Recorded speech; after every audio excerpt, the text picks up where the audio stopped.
चलिए भाई स्टार्ट करें हम लोग हाइट एंड डिस्टेंस। क्या यूज है इसका? ये ट्रिग्नोमेट्री का एक सब चैप्टर आप बोल सकते हो। जनरली आपने देखा होगा, यदि हमारे माइंड में एक क्वेश्चन आता हो कि सर माउंटेन वगैरह की हाइट कैसे निकाली जा सकती है। भाई बहुत ऊंचे ऊंचे माउंटेन आपके पास हैं, ठीक है। अब ये माउंटेन की हाइट निकालने के लिए सीधा हम क्या बोलते हैं, टेप लेके तो नहीं चढ़ सकते कि भाई ऊपर खड़े हो गए यहाँ पे और एक टेप उठाया और यहाँ से खींच के चालू करना लग रहे हैं। ऐसा तो कर नहीं सकते। तो ऐसा नहीं कर सकते तो फिर क्या प्रोसेस है? तो प्रोसेस बस बड़ी आसान है। उस प्रोसेस का नाम है हाइट एंड डिस्टेंस चैप्टर।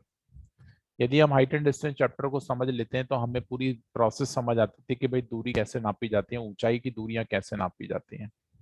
ये चीजें ऑटोमेटिकली हमारे पास क्लियर हो जाती हैं। इसके लिए करते क्या है हम लोग, यहाँ पे हम एंगुलर मेजरमेंट पे बिलीव करते हैं। एंगुलर मेजरमेंट कैसे होता है? जैसे मान लो कोई एक इंसान यहाँ पे खड़ा हो जाए और वो खड़े होके इसके बेस से, राइट, वो एक दूरी नाप ले, क्योंकि ये नापना आसान है। नीचे नीचे तली को नापना बहुत आसान है कि भाई कितनी दूरी पे ये पहाड़ है। और यहाँ से खड़ा होके एक सेक्सटेंट डिवाइस ले ले। सेक्सटेंट डिवाइस क्या करती है? एंगुलर मेजरमेंट करती है। और उसके टॉप को देख ले यहाँ पे कि भाई इसका टॉप कितना ऊंचाई पे दिख रहा है, राइट, वो यहाँ होके खड़े हुए देख ले। तो इस रेफरेंस लाइन से उसका एंगल का मेजरमेंट हो जाएगा। तो एंगल का जो भी मेजरमेंट आएगा थीटा, ये हमें बता देगा भाई कि हमारे पास यहाँ पे ऊंचाई कितनी है, राइट। ये कैसे मालूम पड़ जाएगा? तो हमें मालूम है एक राइट एंगल ट्रायंगल में यदि हमें कोई भी दो साइड पता है तो हम तीसरी निकाल सकते हैं, या कोई एक भी पता है तो हम बाकी की दो निकाल सकते हैं, राइट। आपको पता है यदि मैं एंगुलर मेजरमेंट यदि थीटा यहाँ से कर रहा हूँ तो इसके सामने ये परपेंडिकुलर होगा और इसको बेस नाम देते हैं और ये हमारे पास हाइपोटेनस होता है। ये छोटी सी बात आप सभी को आती है समझ में, है ना? इसमें कोई दिक्कत तो नहीं जाने वाली। सुनो ध्यान से। देखो कॉन्सेप्ट बहुत छोटा सा होता है, बस हमें समझने की जरूरत होती है कि हम कैसे उस चीज को समझने का प्रयास करते हैं। ठीक है, अल्टीमेटली वही कहानी है पूरी की पूरी। तो इस चीज को जरा ध्यान से समझो कि जैसे मान लो यदि मेरे पास ये एंगल आ जाए थीटा डिग्री, मान लो 40 डिग्री का एंगल आ गया या 45 डिग्री का एंगल आ गया या कोई भी ऐसा डिग्री का एंगल आ गया जो मेजरमेंट करने पे मिला है मुझे, तो बस इसका रेफरेंस बना के हम ये सारी काम कर सकते हैं। तो इसमें दो टर्म्स आपने बहुत अच्छे से सुनी होगी। क्या? एंगल ऑफ एलिवेशन और एंगल ऑफ डिप्रेशन। अवनमन कोण और उन्नयन कोण, ये दो कोण आपने बहुत अच्छे से सुने होंगे हिंदी में या अंग्रेजी में। तो ये होते क्या है? होते कुछ नहीं है दोस्त, आपको बस इतनी सी बात ध्यान रखना है। कोई इंसान यदि जमीन पे खड़ा है और ऊपर की तरफ देख रहा है तो उसकी जो रेफरेंस लाइन से एंगल बन रहा है इसको बोलते हैं angle of elevation. Angle of elevation, इसे हम बोलते हैं उन्नयन कोण। ठीक है। लेकिन यदि कोई इंसान छत पे खड़ा है, मान लो वो एक बिल्डिंग पे खड़ा हुआ है चढ़ के, एक बड़ी सी टेरेस पे खड़ा हो गया बिल्डिंग पे, ठीक है। अब वो यहाँ खड़े होके मान लो रोड पे खड़े हुए एक इंसान को देख रहा है। तो यहाँ से जब वो लड़का देख रहा है तो भाई उसकी रेफरेंस लाइन तो सामने, क्षैतिज रेखा तो ये बनेगी, स्ट्रेट लाइन तो ये बनेगी। लेकिन वो नीचे देख रहा है, तो इससे जो रेफरेंस एंगल बनने लग रहा है इसको बोलते हैं एंगल ऑफ, ये एलिवेशन हो गया तो इसको बोलेंगे डिप्रेशन। आप ऐसे भी याद कर सकते हो कि डिप्रेशन में इंसान का चेहरा नीचे होता है, उतर जाता है, आपको पता होगा। तो भाई डिप्रेशन का मतलब नीचे देख रहा है, सीधी बात समझ लो। लेकिन हमें ये जरूरत नहीं पड़ेगी कि एंगल ऑफ एलिवेशन क्या होता है, डिप्रेशन क्या होता है, बस लेकिन नाम पता होना चाहिए। कोई भी टर्म ऐसी नहीं होना चाहिए कि हमारे पास कोई अननोन सी नजर आ रही है ना? ये छोटा सा कॉन्सेप्ट आपको अच्छे से समझ लेना है। अब थोड़ा सा और आगे चलो। अब इस चीज को हम ऐसे समझा देते हैं आपको। तो इसमें बस हमें ये सारी कहानियां समझना सिर्फ रेफरेंस के लिए है, यूज नहीं करना पड़ेगी। यूज करने के लिए तो मेरे द्वारा जो बनाए गए कॉन्सेप्ट मैं उन्हीं को सिखाने वाला हूँ, आपको उन्हीं पे काम करना है और उसके अलावा कुछ नहीं पढ़ना है। सुनो जरा क्या पढ़ना है। आपको बस ये तीन ट्रायंगल याद करना है। कौन कौन से तीन ट्रायंगल सर? ये मैं लिख देता हूँ यहाँ पे, वो तीन ट्रायंगल आप अपनी कॉपी में लिख लेना भाई, है ना? इसको स्क्रीनशॉट नहीं बनाना, लिख लेना। यदि हमारे पास एंगल 30 डिग्री का होगा, ठीक है, तो आप ये साइड के रेशो याद कर लो। ये पहले भी मैंने याद दिलाया होगा। साइड का रेशो क्या क्या होता है तो इसको आप ध्यान से नोट कर लो। इसको बोलते हैं, ये 1 होता है, ये √3 होता है, और ये 2 होता है। जब ये एंगल 45 डिग्री का होगा तो साइड के रेशो याद कर लो, ये 1 होगा, ये भी 1 होगा, ये √2 होगा। यदि ये एंगल 60 डिग्री का होगा तो ये साइड √3 होगी, ये साइड 1 होगी, और ये साइड 2 होगी। आप देख पा रहे हैं 60 डिग्री और 30 डिग्री में परपेंडिकुलर बेस चेंज हो रहा है, बाकी हाइपोटेन्यूस वही है। 45 में तो भाई आपको पता है 45 का एंगल है, इसका मतलब बेस और परपेंडिकुलर बराबर होते हैं, क्योंकि 10 45 की वैल्यू 1 होती है, परपेंडिकुलर बेस हमारा बराबर हो जाएगा। पाइथागोरस थ्योरम लगाएंगे √2 बन जाएगा। ये अल्टीमेटली बने वहीं से हैं, आपके पास वैल्यू पुट करके आप जब वैल्यू को डिसाइड करते हैं ना, तो आपके पास आंसर आता है 10 के अकॉर्डिंग। ठीक है, तो ये तीन फंक्शन आप नोट कर लो, ये तीनों ट्रायंगल आपको याद होना चाहिए, ये तीनों ट्रायंगल की वैल्यू आपको याद होना चाहिए। मैं बार बार इन्हीं का यूज करके आपको क्वेश्चन सिखाऊंगा, तो आपको कुछ नया नहीं लगना चाहिए। ऐसा नहीं लगना चाहिए कि सर क्या पढ़ाने लग रहे हैं आप, है ना, कैसे हम क्वेश्चन को बनाने लग रहे हैं। तो चलें भाई, अब क्वेश्चन को लगा दें आसानी से, आराम आराम से चीज़ों को सिखाने का प्रयास करते हैं। बढ़िया से सारी चीज़ें सीखना, कोई भी चीज़ कठिन नहीं होती है, प्रैक्टिस करते रहेंगे तो आपको हर चीज़ आसान लगेगी। आइए क्वेश्चन पे चलते हैं हम लोग। पहला क्वेश्चन आपके स्लाइड पे लग चुका है, इस क्वेश्चन को एक बार देखें, पढ़ें और सुने ध्यान से। मैं पढ़ता भी जाऊंगा क्वेश्चन को, सो दैट आपको ये चीज़ें अंडरस्टैंड होने लगे, क्योंकि मेरे पढ़ने में आपके पढ़ने में थोड़ा बहुत फर्क हो सकता है। If the height of a pole is 2√3 metre, एक पोल है जिसका हाइट 2√3 मीटर है, and the length of its shadow is 2 metre, और जो शैडो है उसकी लंबाई आपको पता है वो 2 मीटर की है। अब आपको बहुत अच्छे से पता है कभी भी शैडो जो बनती है वो हमेशा जमीन पे बनेगी, ऑब्वियस सी बात है। तो आपसे बोल रहा है बताइए find the angle of elevation. तो एंगल ऑफ एलिवेशन क्या बनेगा, ये हमारे क्वेश्चन ने हमसे पूछ डाला है। तो क्या ये बहुत खतरनाक क्वेश्चन है? यदि किसी बच्चे को वो जो 3 ट्रायंगल मैंने आपको पढ़ाए हैं, यदि वो अच्छे से क्लियर है, तो इस क्वेश्चन को बनाने में ज्यादा समय नहीं लगने वाला है। एक बार जल्दी से मैं आपसे कॉल करूंगा भाई, कि आप लोग इसका जवाब दें और बताएं मुझे एंगल कितना बन सकता है। कमेंट करके बता दें, बोल के बता दें कैसे भी। 60। चलो 60 डिग्री एक आवाज आई है, ठीक है भाई। चलो देखो मैं आपको थोड़ा सा ड्राइव करके दिखाता हूँ। मान लेते हैं एक पोल है, ये एक पोल है, ये एक पोल हमने मान लिया, ऐसा खड़ा कर लिया, ठीक है, ये पोल है। अब इस पोल की कुछ ना कुछ लंबाई है, क्वेश्चन ने बोला ये 2√3 का है, ठीक है दोस्त। अब इसने बोला, अब देखो ये पोल कहीं ना कहीं जमीन पे खड़ा होगा, ऐसे ही मान लो ये जमीन बना ली मैंने। अब इसका शैडो कहाँ बनेगा? आसमान में तो बनेगा नहीं, नीचे बनेगा। तो मान लेते हैं इस खंबे का शैडो यहाँ बन रहा है, ये इसका शैडो बन गया। ये मान लेते हैं यहाँ पे ये शैडो बन गया। मान लो सन की पोजीशन यहाँ मान लेते हैं, तो भाई शैडो इस तरफ बनेगा। अब ऐसा तो नहीं सन जहाँ पे वहीं शैडो बन जाएगा, अपोजिट बनता है, तो यहाँ बन गया। इसकी लंबाई उसने बोला ये 2 मीटर का शैडो बनता है, ठीक है भाई साहब। तो अब यदि हम एंगल देखें तो सन का एंगल कितना बन रहा है, किस पॉइंट से? इस शैडो वाले पॉइंट से, यहां से, ठीक है। तो हमें पता करना है ये एंगल थीटा कितना है। अब कुछ भी आपको कोई फॉर्मूला नहीं लगाना है, कोई आपको अलग से क्वेश्चन मतलब बनाने की मेथड नहीं सीखना है, सिर्फ ट्रायंगल पे काम करना है। अब मैं यदि आपसे पूछूं कि भाई, यदि मैं आपसे बोलूं कि बताओ ये 2 है, ये 2√3 है, तो ये कितना होगा? तो आपको बहुत अच्छे से पता है, परपेंडिकुलर स्क्वायर बेस स्क्वायर का प्लस हाइपोटेन्यूस स्क्वायर के बराबर बनता है। मतलब पाइथागोरस थ्योरम से हम इस चीज को प्रूफ बना सकते हैं। लेकिन थोड़ा सा आप रवैया बदलें अपना चीजों को देखने का। जब चीजें आसान है तो उसको आसानी से सीखें। क्या आप इस चीज को इतना डिटेल में ना ले जाके, क्या हम सीधे सीधे ऐसे सोच सकते हैं? सर कैसे सोच सकते हैं आप इस चीज को ऐसे सोचें कि देखो यार ये 2 है, यदि मैं परपेंडिकुलर और बेस का रेशो बनाऊं तो आपके पास कितना बनता है? तो आप बोलोगे परपेंडिकुलर बेस का रेशो सर √3 और 1 का बनने लग रहा है, ये बन रहा है। तो ऑब्वियस सी बात है, यदि 1 यहाँ है, √3 है, तो हाइपोटेन्यूस क्या होगा in the form of ratio? तो आपको पता है ये 2 बनेगा। भाई पाइथागोरस थ्योरम प्रूफ हो रही है, आराम से हो रही है भाई। √3 और 1 के बीच में यदि हम रेशो की बात करें तो आपके पास ये 2 होगा।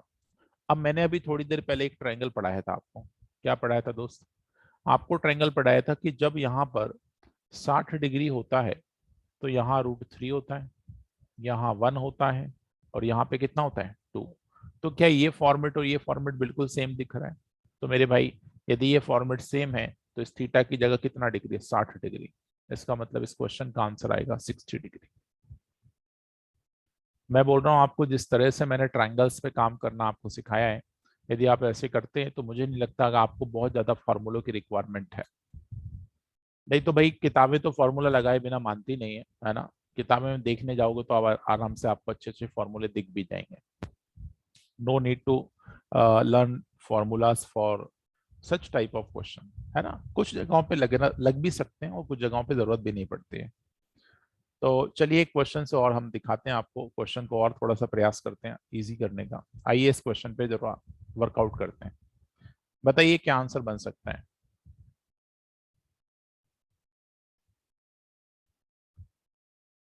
लैडर का मतलब होता है सीढ़ियां। ठीक है, आप ऐसे समझ सकते हैं। किसी दीवार के सामने हम ऐसे सीढ़ी लगा के खड़ी कर दें, है ना। तो बोल रहे हैं अ ladder leaning against a wall make an angle of 60 degree with the ground. If the length of a ladder is 19 meter, find the distance of the foot of the ladder from the wall. थोड़ा बनाए question को, समझें क्या कहना चाहता है, जल्दी से बनाएं।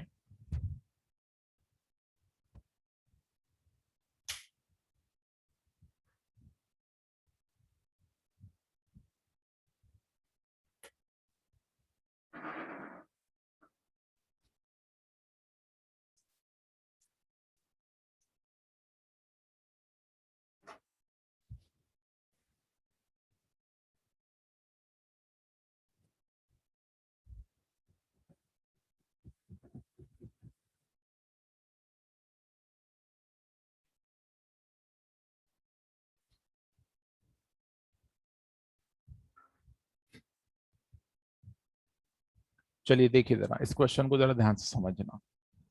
अब जैसे मान लो एक मैं दीवार यहां बना लेता हूँ। ये एक दीवार है, ठीक है। ये एक दीवार है, हम ऐसे मान के चलते हैं। ठीक है, ये दीवार है। अब इस दीवार के सहारे आपने,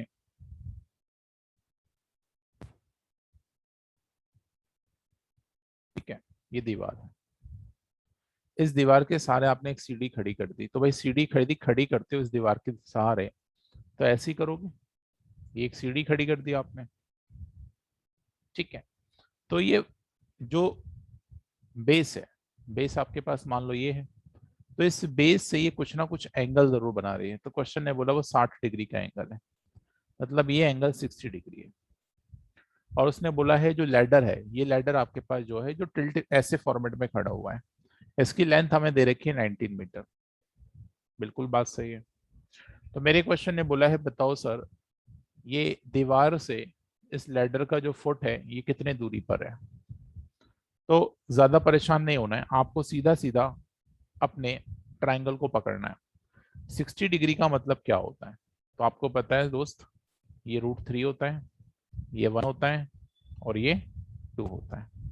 ये आसानी से सबको पता है। तो अब मुझे बताओ, यदि मैं इस ट्रायंगल को इस ओरिजिनल ट्रायंगल से कंपेयर करूं तो मैं बोल सकता हूं कि 2 यूनिट की वैल्यू कितनी है? 19।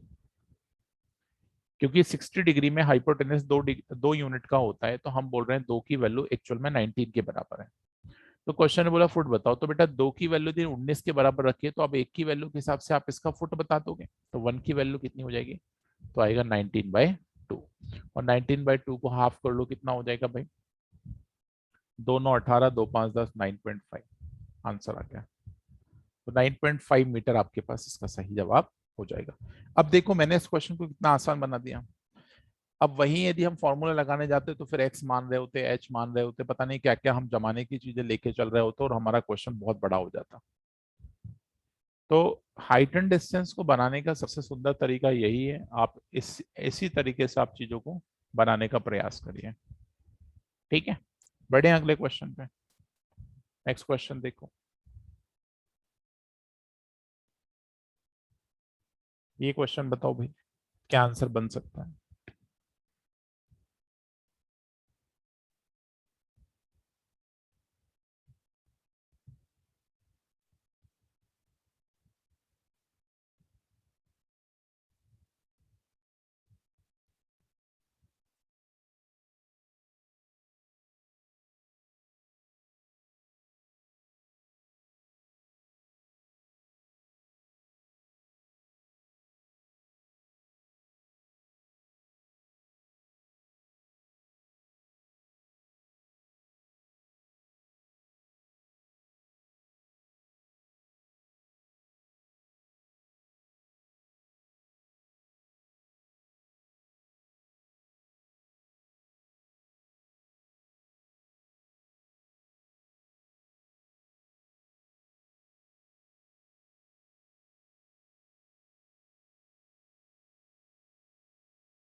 चलो देखो जरा, इस क्वेश्चन को एक बार फिर से देखना। क्वेश्चन बोल रहे हैं, आ man standing on the bank of river observe that the angle subtended by the tree on the opposite bank is 60 degree. When he is retires 36 meter from the bank, he find the angle to be 30 degree. Find the width of the river. Meaning समझ आया कि नहीं? Question का क्या कहना चाहता है?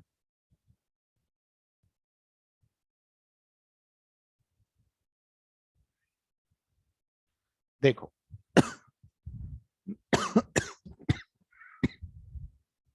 मान लो आपके पास ये एक रिवर है, एक रिवर है, ठीक है, हमने ये रिवर मान ली।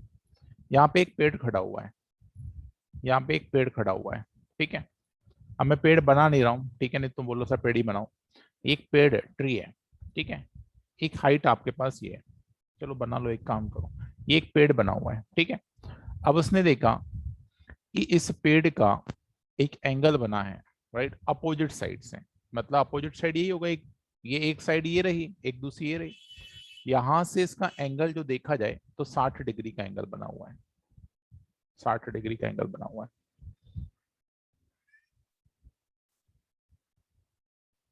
ठीक है भाई, subtended by the tree opposite bank is 60 degree, ठीक है। when he is retired 36 metre from the bank, मतलब अब जो एंगल बन रहा है इससे वो और आगे गया, क्योंकि फ्रॉम द बैंक बोला उसने, मतलब यहां चला गया। तो यहां से जब फिर से उसने एंगल देखा तो उसने अब बोला 30 डिग्री बन गया। मतलब यहां से अब एंगल की हम बात करें तो दिस एंगल इज 30 डिग्री।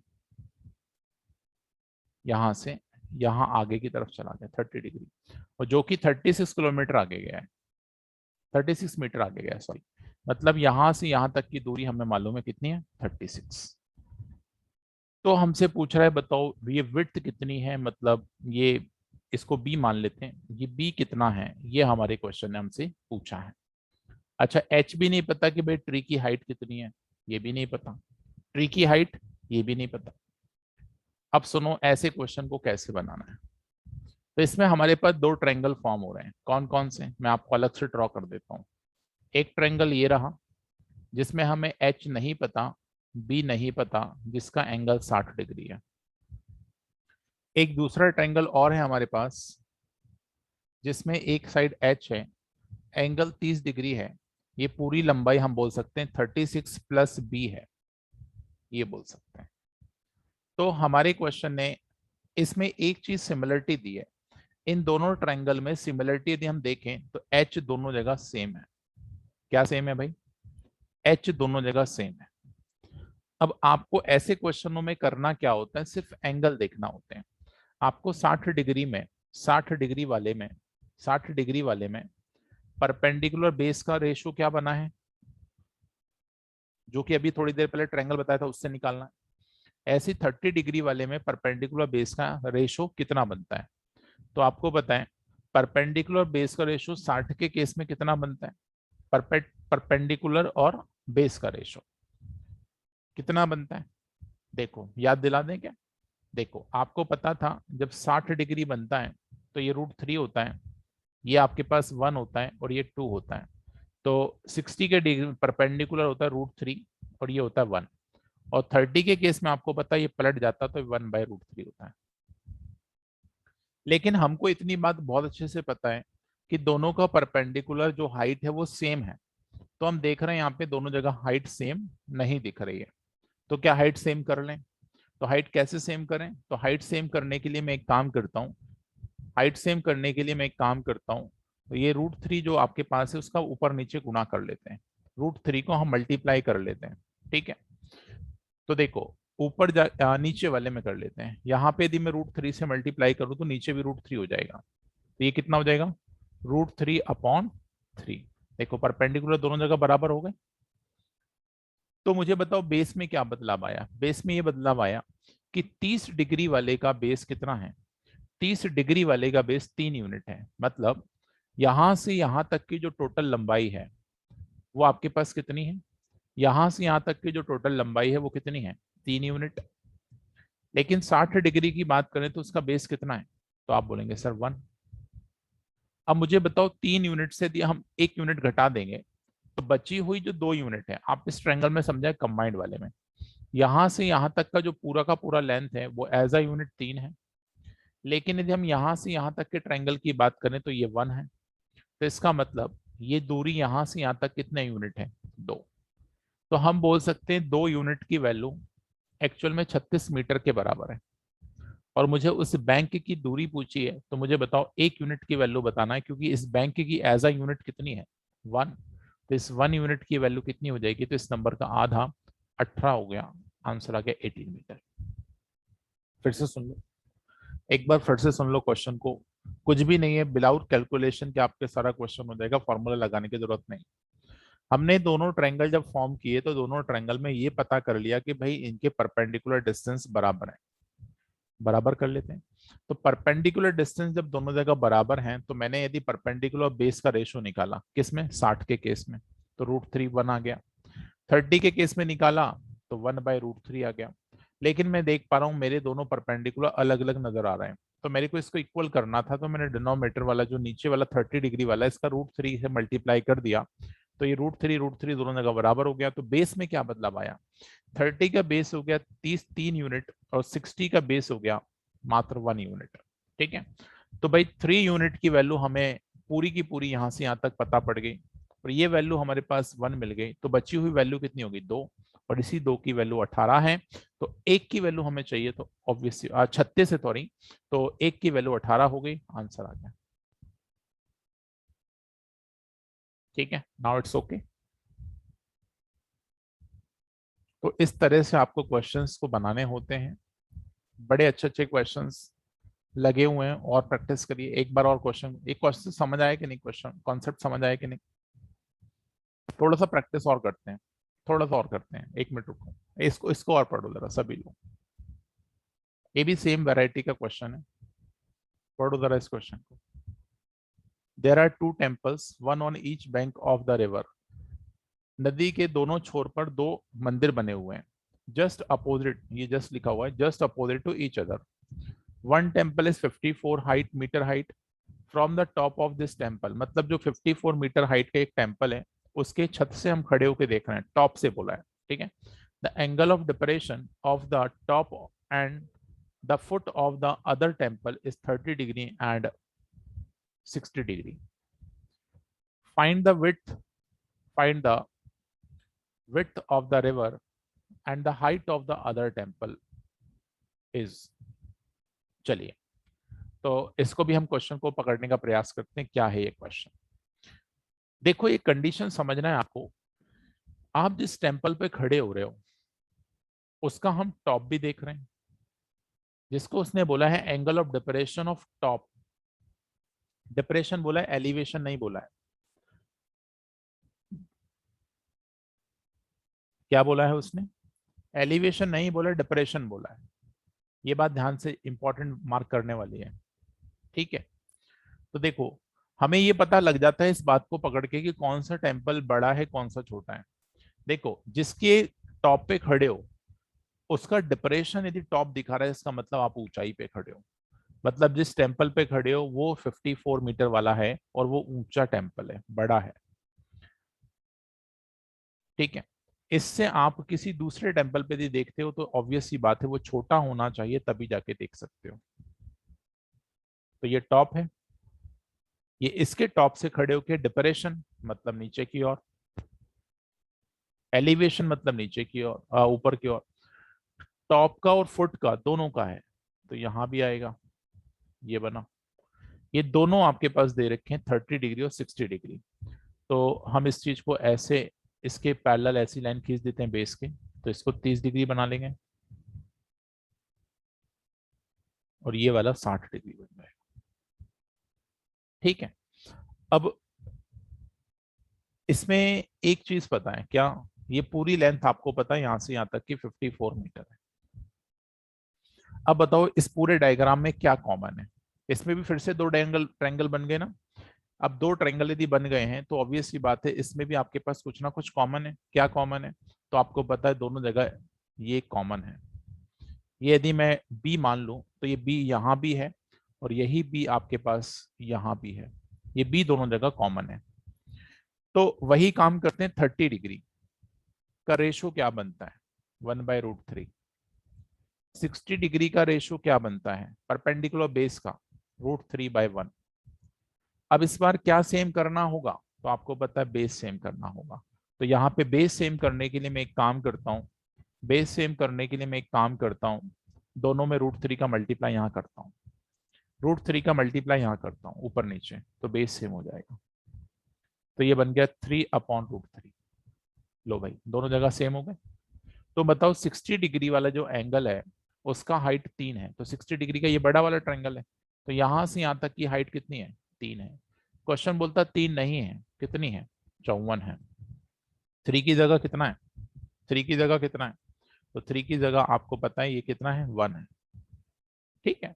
तो 3 की जगह यदि आपको मालूम पड़ गया कि ये 1 है, सॉरी एक मिनट रुकिएगा, बेस की बात कर रहे हैं तो बेस हमारे पास निकालना है, ठीक है। तो 3 की वैल्यू आपके पास कितनी आ गई? तो परपेंडिकुलर 3 की वैल्यू इतनी आ गई। तो भाई 3 यूनिट बराबर यदि 54 है तो 1 यूनिट की वैल्यू कितनी हो जाएगी? तो 3 एकम 3, 3 8 24, 54, 18 आ गई। अब हमारे क्वेश्चन ने पूछा बताओ बेस कितना, तो बेस मतलब बी। अब बी कितना दिख रहा है तुमको? तो बी दोनों जगह √3 टाइम है कि नहीं? दोनों जगह बेस आपके पास √3 टाइम है या नहीं? तो ऑब्वियस सी बात है। इसका मतलब बेस जो हमसे पूछ रहा है वो √3 टाइम है। तो 1 की वैल्यू यदि 18 है तो √3 की वैल्यू 18√3 हो जाएगी और ये क्वेश्चन का आंसर हो जाएगा। तो दोनों क्वेश्चन में देखो, एक में हमने परपेंडिकुलर डिस्टेंस को बराबर किया, एक दूसरे वाला क्वेश्चन जो हमने पढ़ा उसमें दोनों जगह बेस को सेम किया। दोनों ही क्वेश्चन डिफरेंट डायरेक्शन के हैं, दोनों ही क्वेश्चन बहुत इंपॉर्टेंट है। तो समझ आई दोनों क्वेश्चन, यस और नो?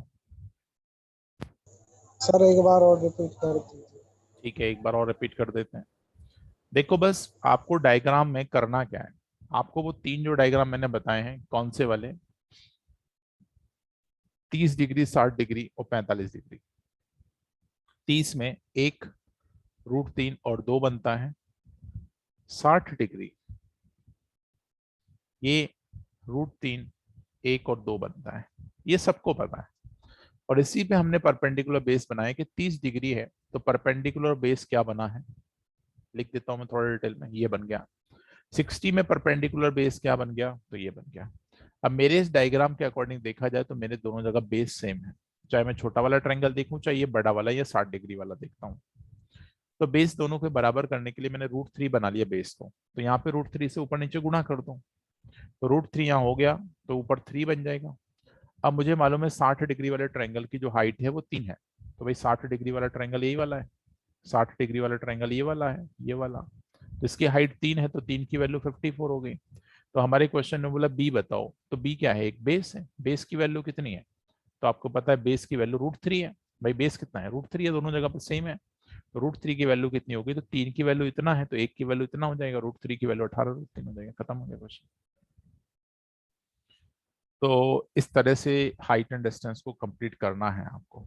ठीक है, हम दोबारा जुड़ेंगे और थोड़ा सा और सेगमेंट हमारा रह गया, उसको हम कंप्लीट करेंगे। ठीक है, तो एक बार मैं फिर से लॉग इन कर रहा हूँ।